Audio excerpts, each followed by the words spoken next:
According to Eli Sharabi's new memoir, which publishes on October 7th, he was at home with his family, his wife Leanne, and their two daughters, teenage daughters.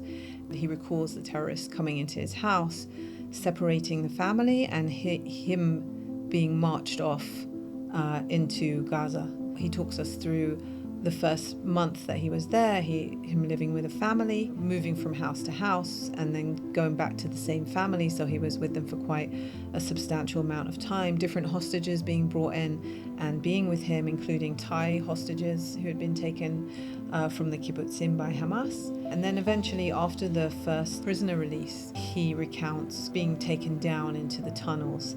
And that was pretty much where he stayed for the rest of his 491 days in captivity. And he was in two different tunnels. One he describes as being just very, very basic tunnel, no amenities, nothing at all. But the one where he spent the most time had a little bit of electricity, not always in the area where he was, but where the terrorists were. So what was so interesting about Eli Sharabi is, many of the people that lived in the kibbutzim, in the Gaza periphery, were considered themselves left-wing or pro-peace or ready to make concessions for their Palestinian neighbors. Many of the people that I have spoken to, their whole worldview has completely changed. And from Eli's memoir, he just writes about his shock at some of the views that were expressed to him by the terrorists that were holding him in Gaza, how they viewed the world, how they saw that this was a holy war that would be fought into infinity, that would never end, even if the war ends, that it will continue on, and that it was really a jihad. What was most fascinating in Eli Sharabi's memoir was the way that he described his meetings with different hostages. He, for example, met Hersh Goldberg Polin, who had a profound impact on him. He later spent many, many months with three younger hostages, Alon Ohel, Or Levy, and Elia Cohen, and he talks about his relationship with them, which was very interesting because he obviously is in his 50s, and these three guys were young guys, with Alon Ohel being the youngest. And he kind of talks about how he became a father figure for them, how he hid his own fears and emotions to try and keep them upbeat and keep them feeling positive, even though their situation was so bad.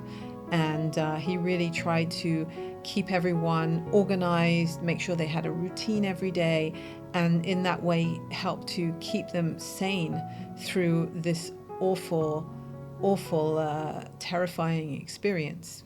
So Eli Sharabi told me that a month after he was released from Gaza, he didn't waste any time. He flew to New York and he spoke at the United Nations Security Council. And during his visit to the US, many of the people that he met told him that he needed to write down his experiences so that way he could share what happened to him with the world.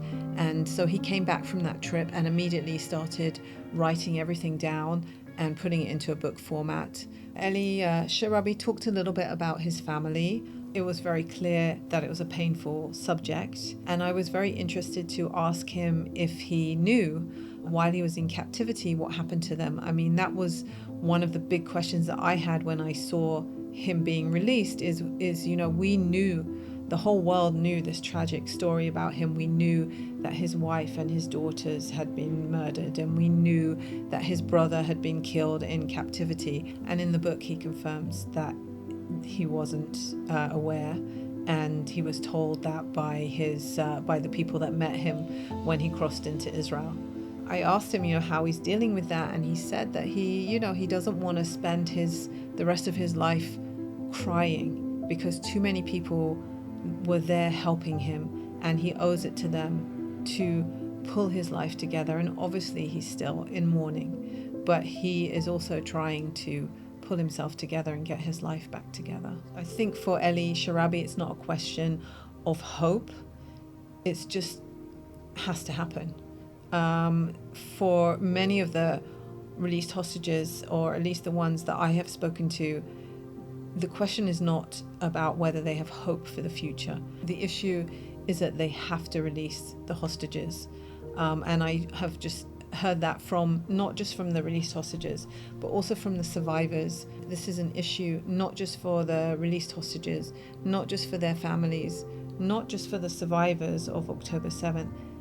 It's an issue for all Israelis. No Israeli can move on from October 7th unless the hostages are returned.